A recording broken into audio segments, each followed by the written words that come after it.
Adam जोर से चिल्लाने की आवाज से उठ गया। वो उसके पड़ोसी के घर से आ रही थी। वहां न्यू ईयर पार्टी चल रही थी। एडम ने घड़ी को देखा, उस समय 12 बजे थे। उसने सबको एक दूसरे को हैप्पी न्यू ईयर विश करते सुना। पिछले साल से एडम की लाइफ बहुत चेंज हो गई है। वो अपने बेड से उठा और बेडरूम की दीवार को देखने लगा। दीवार पे एक मैरिड कपल की बड़ी पिक्चर लगी थी। वो एडम और सेलिना थे। एडम सेलिना से कॉलेज में मिला। उनकी शादी हो गई और वो एक खुशहाल जिंदगी जी रहे थे। जब सेलिना एकदम बदल सी गई। वो हर समय उदास सी दिखती थी। पिछले साल आज के दिन सेलिना ने अपने ऑफिस की छत से छलांग लगा दी थी। एडम को आज तक नहीं पता कि सेलिना ने सुसाइड क्यों की थी और उसको इस बात की भी कोई आइडिया नहीं है कि वो उस रात अपने ऑफिस में क्या कर रही थी। अपने बेडरूम की खिड़की से एडम रंगीन पटाखों से भरे आसमान की तरफ देख रहा था। एडम को छोड़ के शहर के सब लोग न्यू ईयर सेलिब्रेट करने में बिजी थे। वो अपने बेड में वापस आ गया और सोने की कोशिश करने लगा। उसे कल बहुत काम है। जैसे ही उसने अपनी आंखें बंद की, उसका फोन बज गया। वो सोफिया का कॉल था। सोफिया एडम की सेक्रेटरी थी, पर पिछले साल उसने जॉब छोड़ दी थी। एडम ने फोन उठाया और कहा, हाँ बताओ।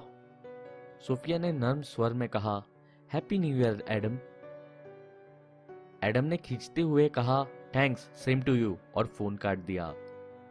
अगले दिन एडम ऑफिस पहुंचकर अपने कैबिन में घुसा।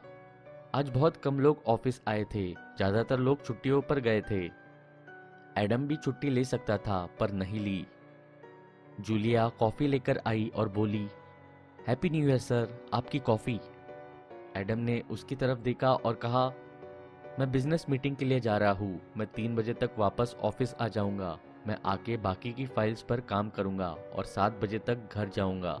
मेरे लिए पेंडिंग फाइल्स अरेंज कर दो और फिर तुम जा सकती हो।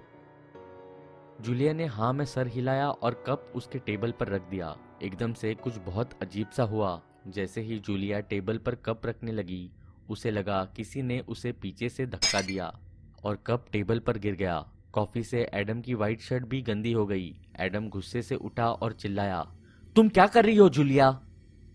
जूलिया ने रोते हुए कहा, I am very sorry sir, मुझे नहीं पता कैसे हो गया। मैं अपने हाथ को कंट्रोल नहीं कर पाई। मुझे लगा किसी ने मुझे धक्का दिया।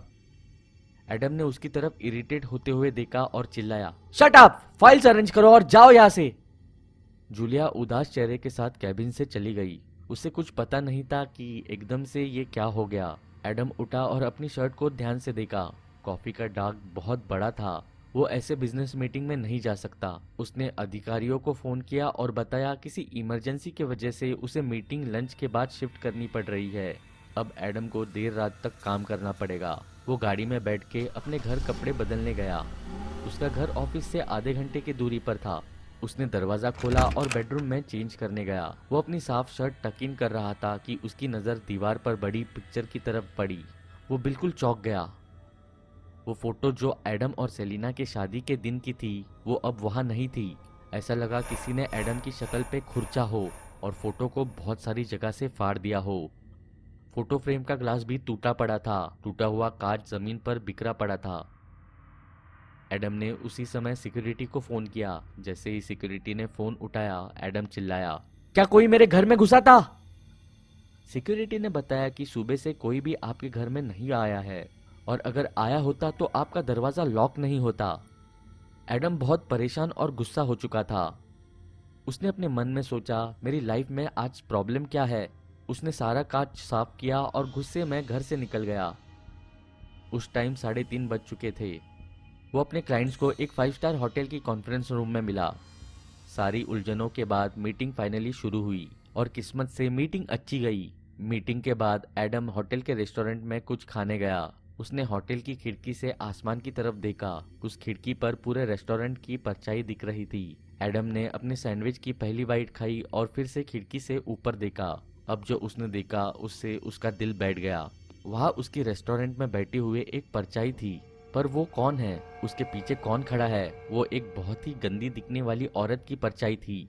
उसकी शक्ल में आधी बैंडेज लगी थी और उसकी बॉडी पर खून लगा हुआ था। एडम तुरंत मुड़ा, पर वहां कोई नहीं था। वो वहां अकेला बैठा था। एडम को लगा वो उस औरत को शायद जानता है, पर परछाई में उसे अच्छे से देख नहीं पाया। किसी तरह उसने अपना खाना खत्म किया और बिल पे करने लगा। उसने कैशियर की तरफ देखा और धीरे से बोला, एक्सक्यूज मी, अभी कुछ समय पहले यहाँ कोई औरत आई थी? कैशियर ने उसकी तरफ चौंकते हुए देखा और कहा, नहीं सर, यहाँ सिर्फ आप ही खाना खा रहे थे। लंच के बाद रेस्टोरेंट ज्यादातर खाली रहता है। एडम ने अजीब सी स्माइल दी और अपने ऑफिस के लिए निकल गया। जब वो ऑफिस पहुंचा, वहाँ कोई नहीं था। उसके सामने उसका खाली ऑफिस था, जैसे कोई बंजर जगह हो। वो अपने केबिन में जाकर कुर्सी पर बैठ गया। उसने अपने आप से कहा, क्या जिंदगी है। उसके डेस्क पर एक बड़ा फाइल्स का बंडल्स पड़ा था और उस पर एक नोट था, मैंने फाइल्स अरेंज कर दी है सर, ठीक जैसा आपने कहा था। सुबह के लिए सॉरी। एडम को बुरा लगा कि वो सुबह जूलिया पर चिल्लाया। उसने जान के नहीं किया था। जब एडम उसके बारे में सोचने लगा, एडम के दिमाग में कुछ आया।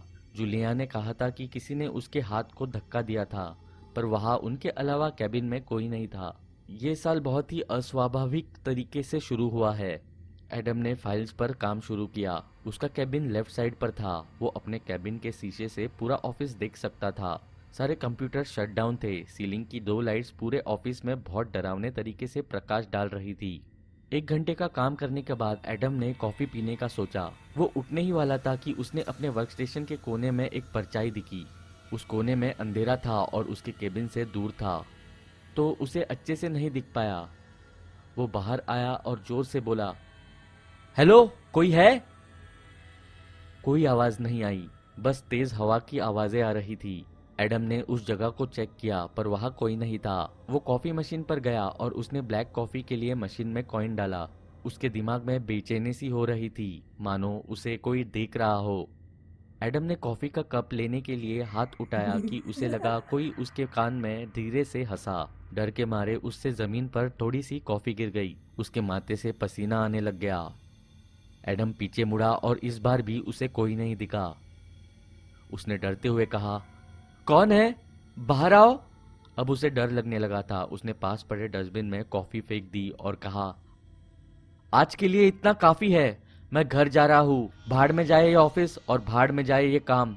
वो अपने केबिन में भागा, कोट उठाया और जाने के लिए तैयार हो गया।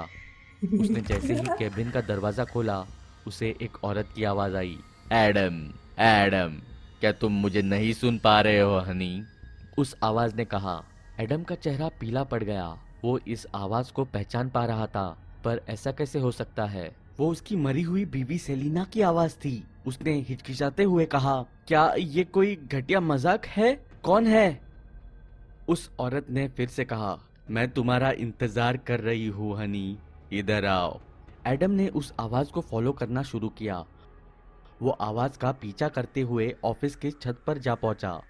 छत खाली थी और वहां अंधेरा था। छत के किनारे पर छोटी सी लाइट लगी हुई थी। ठंडी हवा एडम के दिल को चीर रही थी। उसे बहुत ज्यादा ठंड लग रही थी। फिर एकदम उसे वो हंसने की आवाज फिर से आई।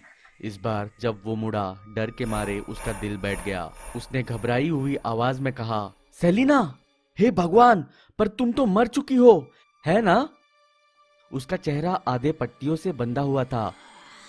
उसके सुनहरे बालों से खून टपक रहा था। उसके कपड़े फटे और खून से लटपट थे। एडम की आंखें दूर और दहशत के मारे खुली पड़ी थी। वो जमीन पर गिर गया। सेलिना उसकी तरफ धीरे धीरे आने लगी और एडम रेंगते हुए पीछे जाने लगा, जैसे शिकार के आगे शेर आ गया हो। सेलिना ने बहुत डरावनी आवाज में कहा, हैप्पी न्यू ईयर हनी, मैं तुम्हें लेने आई हूँ। एडम डर के मारे चिल्लाया और बोला, क्यों? मैंने क्या किया है? सेलिना ने जवाब दिया, मैंने तुम्हें सोफिया के साथ देखा था। तुमने मेरे साथ ऐसा क्यों किया? तुम्हें जीने का कोई हक नहीं है। एडम का चेहरा शर्म से पानी पानी हो गया। उसने अपनी सेक्रेटरी के साथ अपनी बीवी को धोखा दिया था, पर उसे बिल्कुल नहीं पता था कि उसका भूत उससे बदला लेने आएगा। वो हाँफने लगा, प्लीज मुझे माफ कर दो, मैंने उसे नौकरी से निकाल दिया था, मेरा यकीन करो। सेलिना ने धीमी आवाज में कहा, तुम देखना चाहते हो कि मेरे चेहरे के साथ क्या हुआ था जब मैं इस छत से कूदी थी? फिर धीरे धीरे उसने अपने चेहरे से बैंडेज उतारना शुरू किया। एडम ने आज तक इतना खौफनाक चेहरा अपनी जिंदगी में नहीं देखा था। उसकी बाई आंख नीचे लटक रही थी। उसकी चमड़ी बहुत ही खराब थी और लाल मांस उसमें से निकल रहा था। उसके दांत साफ साफ दिख रहे थे क्योंकि उसके होंठ कटे हुए थे। वो जोर से चिल्लाई और एडम बहुत डर गया। वो उसकी तरफ भागती हुई आई। डर और खौफ के कारण एडम अपने होश खो बैठा और छत के कोने में भागा, बिना किनारे को देखे। बहुत जोर से गिरने और दिल दहलाने वाली चिल्लाने की आवाज के साथ एडम की बॉडी उसके ऑफिस के छत के 6 फ्लोर से नीचे गिर गई। जैसे ही उसके सर में से उसका भेजा निकला, जमीन पर हर जगह खून फैल गया। अगले दिन न्यूज़ में आया कि एक दुर्भाग्यवश मौत हो गई है। जाने माने इंडस्ट्रियलिस्ट एडम स्मिथ ने अपने ऑफिस की छत से गिरकर आत्महत्या कर ली। 1 साल पहले उनकी पत्नी सेलिना स्मिथ ने भी इसी तरह आत्महत्या की थी। पुलिस इस हादसे की छानबीन कर रही है। सब लोग बहुत ही हैरान और डर गए न्यू ईयर पे उसकी मरी हुई बॉडी को देख के।